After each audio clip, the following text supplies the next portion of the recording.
So I led a more mystical life, a more God-centered life, a more holy life, but I was incredibly lonely and isolated. And a religious friend of mine pointed out, I think your greatest need is community. Your greatest need is to become connected with other people. And so one of the things that I did to start getting reconnected with others while I was suffering from chronic illness is that I answered and placed a whole bunch of singles ads. And so when young women started coming to visit me, I started moving out of the mystical and holy world into a much more carnal world. And I had a conviction that there was a solution to what ailed me physically, but on the isolated path that I was on, neither myself nor my family were going to arrive at that solution. I had to expand my life as much as possible and to connect with people as deeply and intensely as possible to try to find a way out of this chronic fatigue syndrome.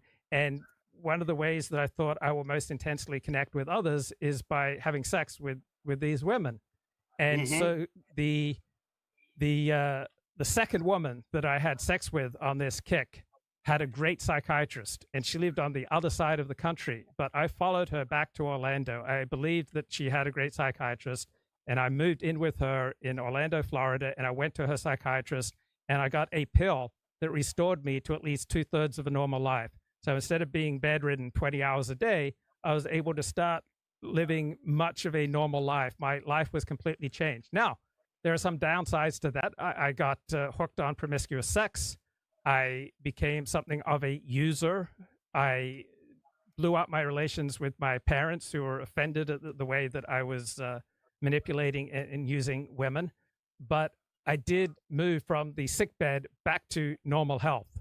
And so a complete ignoring of your desires is not, I think, the path to go. One wants to have a measure of detachment from one's desires, so one does not just simply become a desire pursuing machine. On the other hand, I desperately need, and most people desperately need, to connect with other people.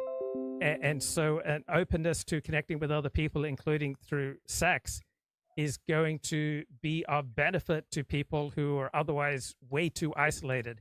And many of us, perhaps most of us, have problems that could be considerably ameliorated by a stronger connection with other people. And sometimes the way to do that will be sexual. Other times the way to do that will be primarily religious. But there are answers to many of our problems outside of us that we probably won't reach just on our own.